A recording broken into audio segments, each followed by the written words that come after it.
Welcome to the Money Mastermind Show. Let's talk money.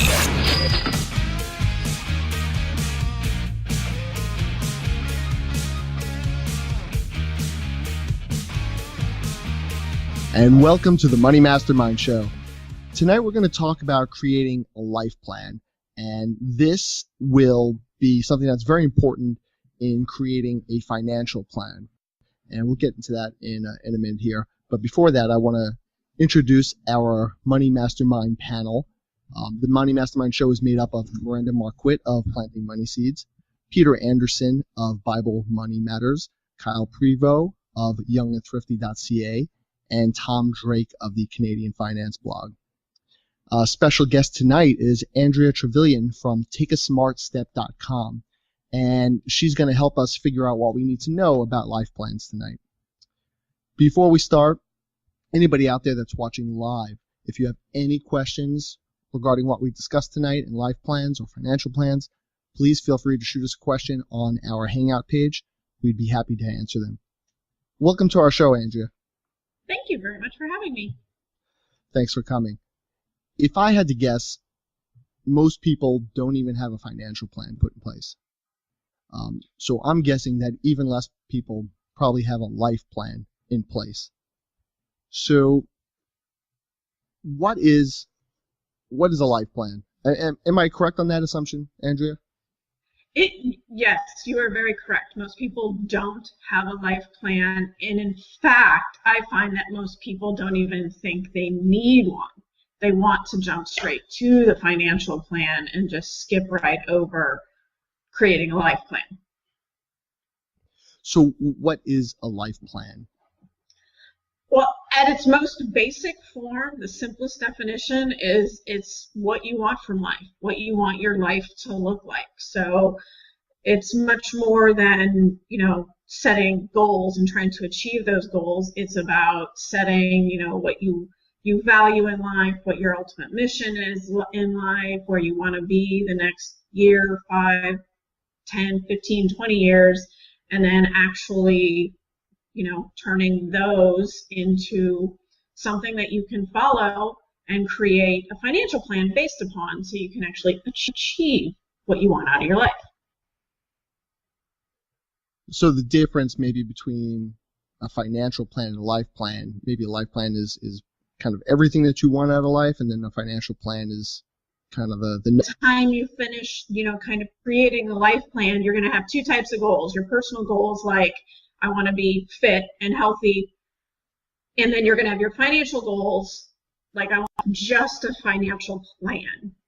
It's kind of like going on a road trip without having any destination, which can be fun when you're in college, but by the time you kind of get to the point where you have kids and a life and you want to plan a vacation, you don't want to just kind of jump in the car and go. So the life plan helps you really steer the car in the right direction so that you don't, hit 40, 45, 50 and go, oh, I have completely not been saving enough. I've been saving in the wrong investments. I've been saving in the wrong. Your money and seeing your money as like a resource. A lot of people see money as like the end goal and not so much a resource or a means to an end. And so I think having that life plan and saying, well, what do I want my life to look at like? What do I want to accomplish? And how can my money help me accomplish that? And seeing your money as a resource and how you're going to direct those resources to reach your goals. I think that's really an important, part of what you were talking about and getting where you want to go. Mm-hmm. Yeah, and I like we've got our weekly jump in there on top of each other. Sorry. Yeah, we did it early this time. Early, get out of the way. I like how author and speaker Michael Hyatt talks about life plan. He talks about it in the sense of being an active participant in your life, taking a proactive role, and planning out where you want to end up instead of just being reactive and kind of a passive spectator and kind of drifting about in your life and not really thinking about where you want to end up. That life plan can help you to figure out where you are right now, where you want to be, and then figure out what actions you want to take to get to where you want to be. So. Well, and like it is a practical example. I've worked with clients before who, have some money and want to get investing, and they're ready to literally just jump in. I need to retire early, so I'm going to go get in the market right now. Whereas at the exact same time in their personal life, they're getting ready to make a major career shift. They're moving across country. They're ready to buy a house, and they're getting ready to tie up all their money into something that's going to set them back. Whereas if you step them back and go, okay, what do we have the next year? Where are you going? Do you want to buy a house? Is your job changing? You can plan around those life events so that you're not setting yourself back when you're creating the financial plan for 20 years down the road. Yeah, I think a lot of people, they look at their money as this kind of other thing that, they have to deal with it, but they don't necessarily look at it as part of their life necessarily. I do this, that, and the other thing, and then maybe I take care of the bills, or then maybe I take care of everything else. So it's interesting. And I think the other big advantage of a life plan before you ever hit a financial plan is why you're saving and why you're doing what you are with your money. And it's really hard to just stick to a financial plan if you don't have motivation and a why behind it. So if you're chucking 15% aside for retirement and, you hit a rough patch, it might be the first thing to go out the window because you don't understand why you're doing it. You don't have that motivation behind it. So when you have a life plan and you know exactly what you want to achieve, when it comes to, am I going to give up my pedicure or my retirement plan? The pedicure is the first thing out the window because you have a set plan. Whereas most people would probably give up their retirement plan first. You got to make sure you have both. We're talking about sacrifice again. We got to stop talking about sacrifice. Have a retirement plan. You can do that. But I think that's the point too. If you know what your goals are, your big life goals, then you could plan for those things. These are the things that are going to be important to me, and this is how I'm going to make them work and how I'm going to fit them in. Right? Because if you're not thinking that way, you might just look for those things that I want right now, and then when you need those things later on, they're not quite there because you haven't integrated them to everything that you're doing already. So yeah, I think having that life plan really is about getting some clarity in your life, figuring out what you value, what you're passionate about, what things take priority in your life, whether it's your faith, your family, your career, all those different things. Kind of looking at all those things, taking a step back, and getting a clear picture of what you value, and then also thinking about how you can keep balance in your life between work and between family and all those things. So with a life plan, where should a person get started? What do they need to start looking at, and what things do they need to consider if they want to put one together? Well, I think the first step is to establish your 5 core values for today, because where we spend our money is where we're valuing things. So if you take the time to sit down and write out, what do I really value? Is it family? Is it health? Is it, business success, whatever? Then you can really look at, okay, am I living what I say I absolutely value the most? So that's kind of step 1. Step 2 is to create a vision statement. And I encourage people to get really detailed on this, write it out exactly like you would imagine it.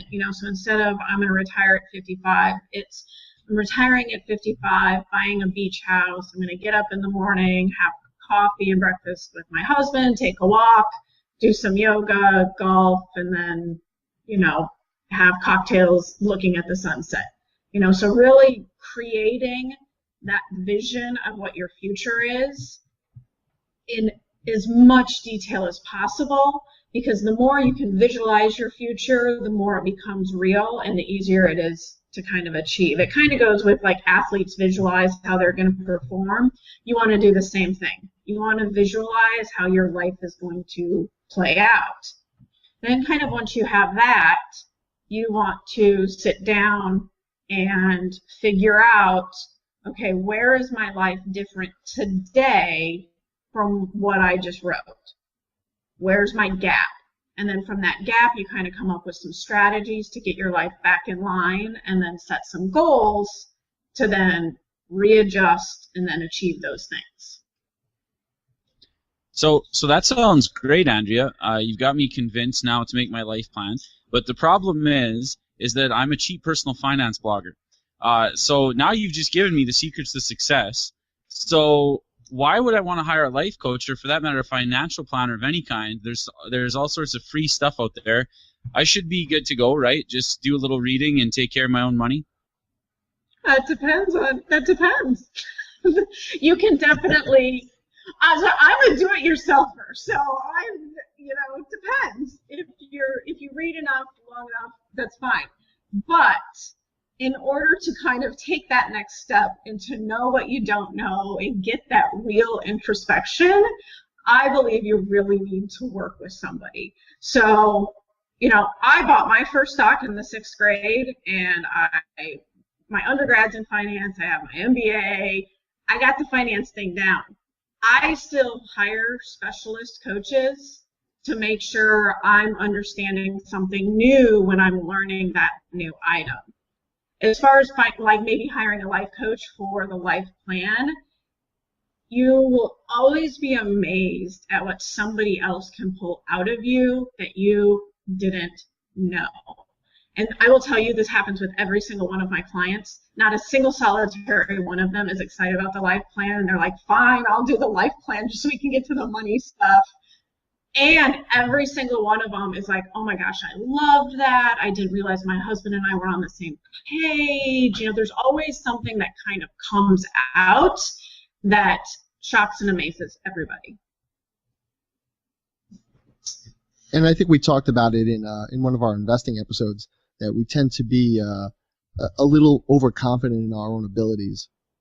So we tend to think we're doing more than we are, or that we're better with our money maybe than we are.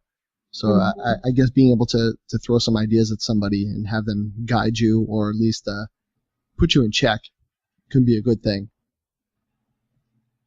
Well, I think part of it too is kind of accountability. I know that sometimes when you have somebody you're supposed to report to, it kind of helps you be more accountable to that. I know that even though I don't work with a personal finance coach or a money coach, I know that about January or February, I start thinking about my finances and stuff, because I'm going to have to go in and see my accountant and do my taxes.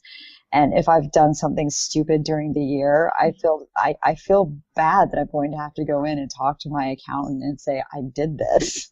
And so I think part of having, just somebody that they can be accountable to, and maybe it doesn't have to be a financial coach or a money coach, but somebody who knows your plan, even if it's just your significant other, where you can sit together and say, this is what we're going to do together, and we need to be accountable to each other for what we're doing. I think that can help, just from that standpoint of accountability and reporting and the guilt and the shame. Seeing your accountant's a little bit like going to the doctor when you haven't been entirely fit, right? They know everything, and they know everything. And you go in there shamefully, but hopefully they don't yell at you too much. I just got back from the dentist having 3 fillings, so I know all about that.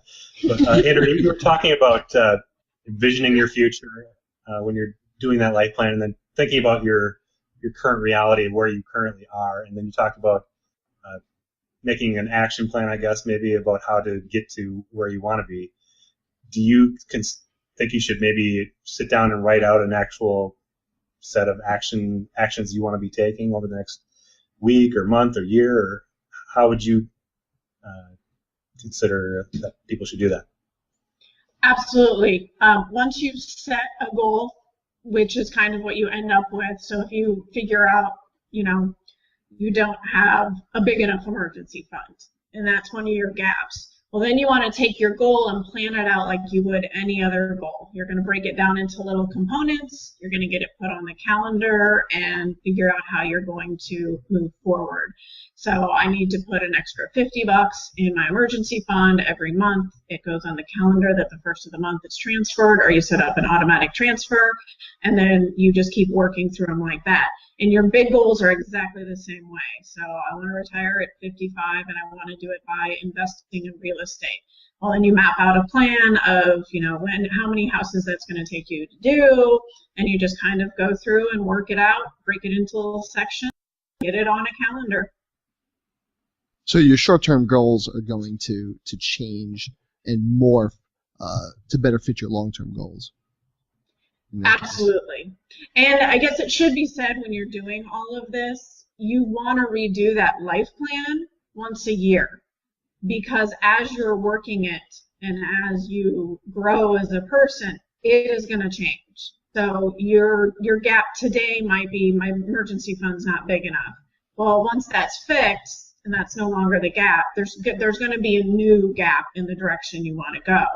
And I don't know about you guys, but my goals today are so completely different than when I graduated college and had no children and no husband and anything else. So if I was still going based on the goals that I had set back when I was 22, I would be way off the road.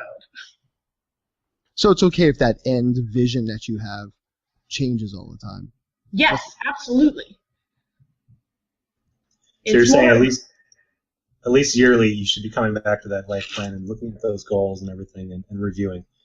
But do you think you should do it any more, like a monthly review or a quarterly review, or do you think that once a year is good enough? I recommend reviewing your goals at a minimum monthly, and then at actually minimum quarterly, preferably monthly. The life plan, you don't really need to go back to much more than once a year. But the goals, definitely constantly. And is that something similar to like your taxes or life insurance, where maybe you want to reattack it if a big life event like another child or marriage or divorce, if something like that comes up, you'd want to reinvestigate your life plan? Yeah, definitely. So you had mentioned maybe somebody having a goal of retiring off of buying real estate property, let's say. Is having a life plan, is it for everyone? Because not everybody has like the wealth to be able to say, you know what, down the line, I'm going to be on an island somewhere sipping martinis. The real reality of it is a lot of people have a really tough time getting by on their day-to-day expenses. So does having a life plan benefit them when you're robbing Peter to pay Paul just to get your bills through? Absolutely, because everybody's life plan is going to be different. It doesn't have to be, this huge, big goal. Your vision could be that you're positive cash flowing and that you're not living paycheck to paycheck. But so it doesn't matter what level you're at, because everybody's life plan is going to be completely different. That's good to know, especially for people who are out there that might be thinking, you know what, I'm not ready for a life plan yet, or I'm not ready for a financial plan yet, or I'm not ready to do all this yet when I'm not paying this bill. So that is good to know that it's going to benefit everybody. We have a question here from a viewer. Brenda Ruddock wants to know, how do you actually design a goal for a beginner? How do you design a goal for a beginner? Mm-hmm. Maybe for a person that's just coming into a life plan, or they're just first thinking about all this stuff. Like, what's a good goal for them? What's some things that they should consider? It really truly depends on what they want in life. I could tell you that your goal should be to go jog 5 miles, every 3 days. But if you hate jogging, that's not a good goal for you. And that's where the way that you need to determine your goals is to create that vision of what you want, determine where your life is different, and then create goals based on those. So if you come up with a list of 5 things that your life is different today than you want it to be in 3 years, take those 5 things and create goals that will push you forward. So if you really truly do want to start jogging more because you want to be healthy, it would be, I want to be healthy, I'm not healthy, so my goal is to jog 3 times a week. And I think part of that is looking at your values and looking at what's important to you and taking a step back. I think when you're a beginner and you're just starting out, and this was something I had to learn to do as well, was to step back and say, what is important to me and what kinds of things do I value? What's most important in my life? And I think that's like your starting point. What's most important? And, you know, like we were talking about a little bit earlier in the show, your family, being able to be free to do whatever you want, all of these things, and saying, well, what do I value most? And that's kind of your start off point. And then I really liked what you talked about, like saying, well, what do I want my life to look like in 3 years? And it doesn't look like how it looks now. And what can I do to make my life look different? And I think those are good starting points. And it really is a matter of taking that, where is it different? Writing out exactly where it's different, and then using those variances to set a goal to basically flip it around to the way you want it to be. When it comes to the go ahead. When it comes to the big goal of retirement, how do you kind of coach people to pick a real goal? Because if you ask like 5 people what they want to do when they retire, 4 of them are going to say they just want to travel, and you can't really travel all year. So do you kind of make their goal realistic? We do make their goal realistic. When I'm working with a client, I really start to grill them on their vision statement, so that we understand exactly what they want it to look like. And then we pair that with, what are your expenses today? How are they going to be different? How does this vision impact that? And really try to use the vision to narrow in on what retirement's going to cost, and then start building a plan around how much yearly income they want to achieve that vision. So how do you motivate people to sort of buy into this vision, Andrea? I say this because, writing down resolutions are good. We all know that helps. New Year's comes every year. Everyone's in the gym. Everyone's eating better. They're reading their personal finance book. And then February, the gyms are smiling because we're right back to the regular amount of people and we got everyone's money. So how do we I work with students and I talk to a lot of young adults who are especially difficult crowds to motivate. How do we motivate younger people or older people or just tough people to motivate in general? What's some of the sort of success secrets you've got? Well, unfortunately, you're probably not going to like my answer because what I have learned over the years is, if somebody's not motivated to start saving and they're not motivated to get into the gym, there's not much you can do. They've got to want it. I wondered if that was the answer. And what I have seen, though, is usually there's some sort of trigger. Like they hit some sort of point where they're like, oh my gosh, this isn't working. I can't do this. And then that becomes their motivation. And then, for sticking to it, it goes back to that why. Why do you want to do this? Why do you want to save for retirement? Why do you want to be in the gym? And when you understand your authentic why, motivation becomes a lot easier. How long do these financial life plans? I'm confusing it already, and I'm sitting here talking about it. How big do these life plans get? I mean, are we talking about something that you're knocking out in a page, or is this like, does it turn into like a 20-page manual, or like how detailed does it really get down? It really depends on the person. I have seen them as short as 2 paragraphs, and I have seen pages. My own personal one is pages. And I think that really depends on what you want. So there's some people who want to retire, go fishing every day, go hang out with their buddies, and have dinner and go to bed. Their vision statement is a lot smaller than somebody who wants to travel and wants to get detail. I encourage people to be as detailed as possible with at least a page, but it's your life plan. So you make it what you want to make it. Yeah, I just read an ebook from Michael Hyatt, and it's called Creating Your Personal Life Plan. And in there, he suggests that people do a short written document of anywhere from 8 to 12 pages, I guess that's not really that short. It's actually quite a bit for some people, but I dreaded those in school. Yeah.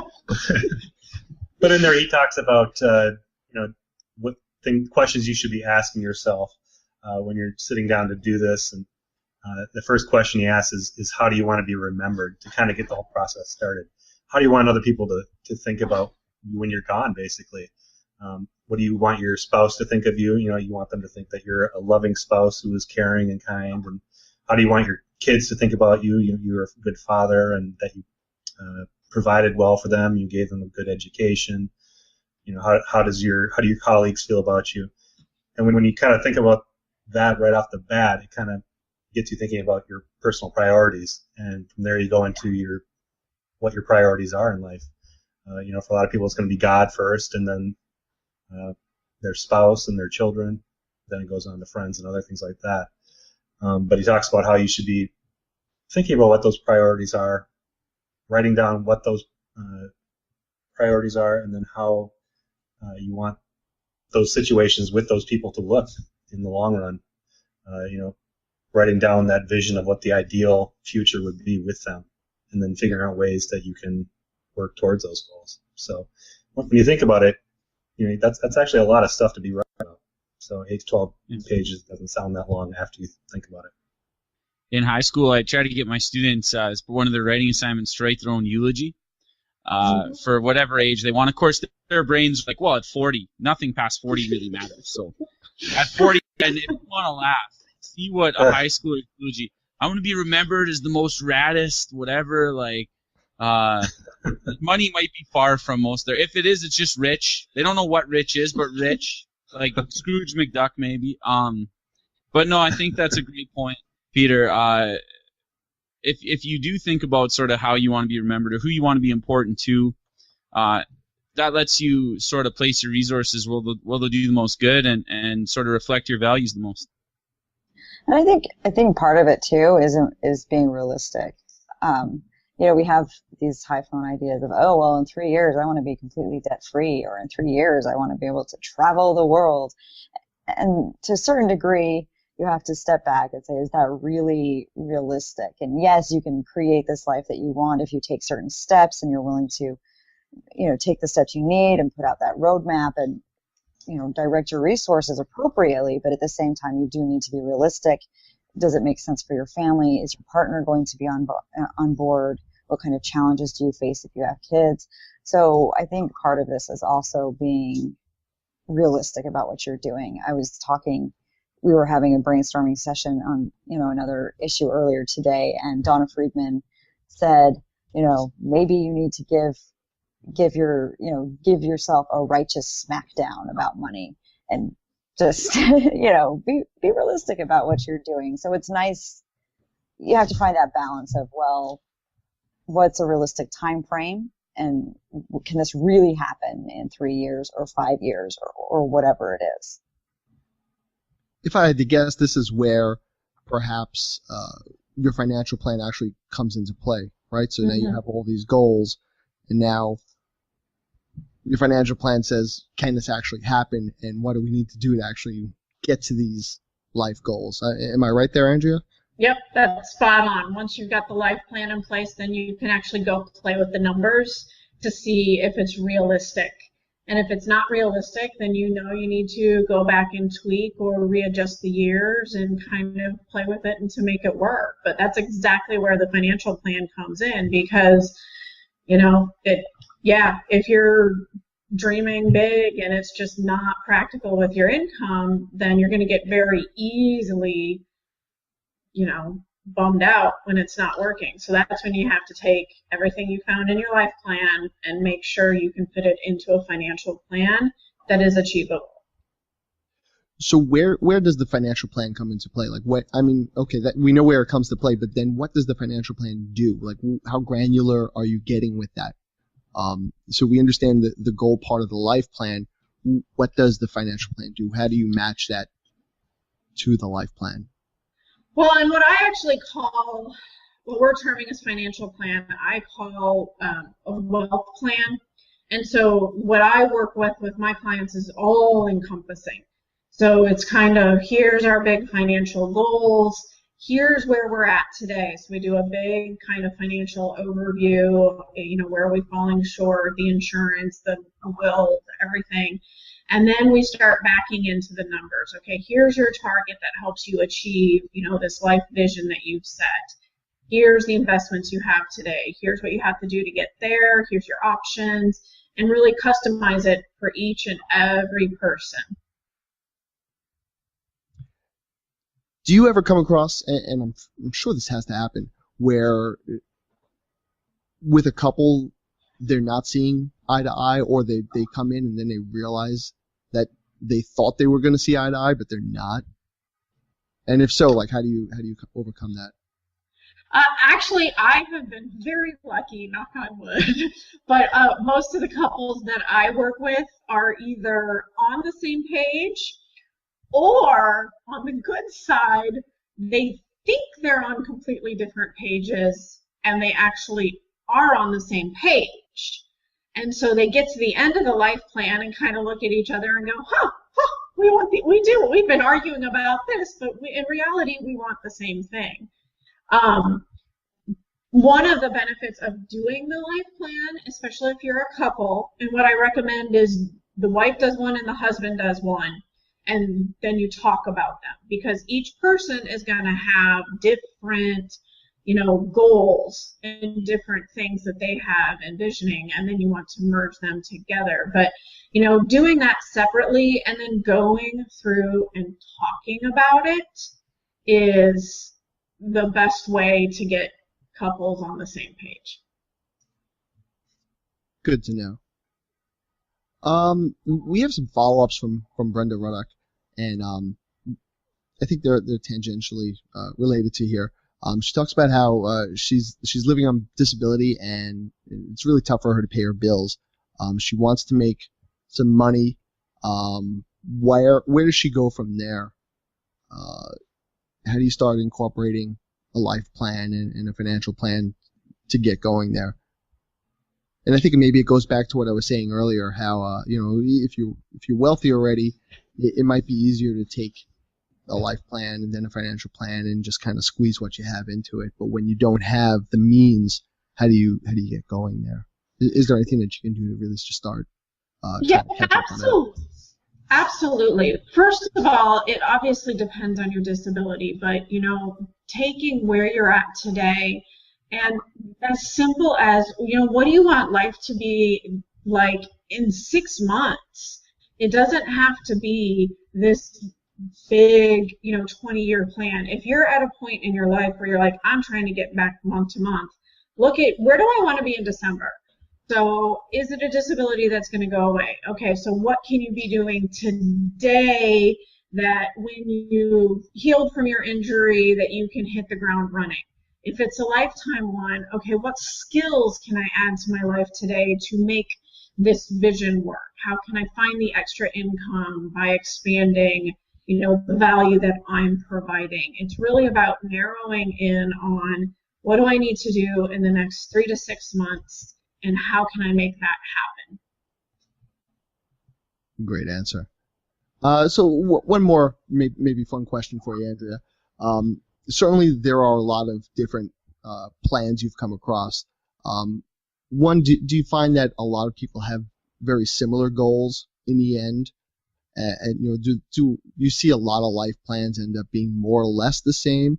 And are there any that are just so completely out there that they really just kind of threw you? They're not all the same, because people are amazingly different. Where they're alike, and it actually makes me very happy that they're alike, but it doesn't surprise me, is I don't think I've ever had anybody not say that their emphasis and focus was on family. Like, I've been lucky enough to never get the person who's like, I need money, lots of money. So that's a nice thing. And I honestly haven't had anything crazy, funky. Had a couple that wanted to homestead eventually, but I think that's about as crazy as mine have gotten. Nobody that wanted just like a crazy life change and then run off and join the circus, or like they just wanted to quit their job at the firm and just go surf all day or anything like that. No. Sounds like you thought a lot about that, Glenn. I'm just saying, if somebody had that idea, You had a friend. how could they do it tomorrow? Hypothetically, a friend of mine. Sure, that's right. Not me. This ended up being, I think, a pretty informative and fun conversation. What we like to do here is do a final word so everybody can kind of sum up their thoughts on what we've been talking about for the night. So we'll go around and we'll ask everybody here. Miranda, what are your final words on creating a life plan? I think it goes back to starting out with what you value and what's important to you, and deciding, what you want your life to look like. Because once you prioritize that and you figure out what's truly important and what you really value, then you can start directing your financial resources those directions. You have to look at your money as a resource, and you have to look at your human capital as a way to get that money, and then direct your money in a way that makes, that helps you move forward. And Tom, what's your final word? Whether you call it life plan or financial plan, it's really about goals. Like, goals help you with everything. So if you can't just kind of go through anything, whether it's life, business, retirement, anything, without knowing where you're headed to. So just set some goals and how to hit the steps to reach that goal. And Peter, your final word on creating a life plan? Well, for me, without a life plan, you can kind of unintentionally drift and end up where you don't want to be. So, I think it's pretty important to just envision where you want to be in the future. How do your major priorities look like in the future? Figure out where you are in your current reality, and where are you in relation to that envisioned future. And then set about making specific commitments to yourself as far as what you're going to do and what you're going to commit to make that happen. And I think once you do, you're going to end up with a lot more clarity in your life. You're going to be able to keep balance in your life better as well, and you'll probably end up with a lot more peace of mind as well. And Kyle, what's your final word? I guess my final word is just that personally, I think no matter what your life plan is, no matter how you break it down, write it down, what path you choose to take or words you use to describe it, realize that your plan to succeed is probably going to require a lot of hard work. Now, that being said, you can work really hard, and if you don't have a plan, you can just spin your tires. So you're much better off working hard with a plan, but make no mistake, there's no plan that's going to substitute for working hard and putting in a lot of energy. And Andrea, if you'll close us out here with your final word. I think when people hear life plan, they think woo-woo, but it really, truly is worth the time to sit down and create what you want for your life. Because when you do that, you set yourself up for success. And when you don't, kind of like it's been said before, you just kind of drift. And it's better to take the time and know where you're going to go. Thank you again, Andrea, for joining us tonight. I think this is very informative for our audience. For those out there, can you tell them a little bit about yourself and where they can find you online? Yes. You can find me at takeasmartstep.com, and over there I write about small business and personal finance, investing, life planning, lots of life planning articles over there. And you can also find me basically everywhere else, Twitter, Facebook, Instagram, but you can get all those links over at takeasmartstep.com. All right, we'll look for you there. Thank you, everybody, for joining us at the Money Mastermind Show. If you have any comments, please feel free to reach out to us on our webpage. We also make sure you're following us on our podcast on iTunes and Stitcher. And until next week, be good with your money. Good night. Thanks for joining us on the Money Mastermind Show. Get more information at moneymastermindshow.com. Don't forget to subscribe to the show on iTunes and YouTube, and follow us on Google+.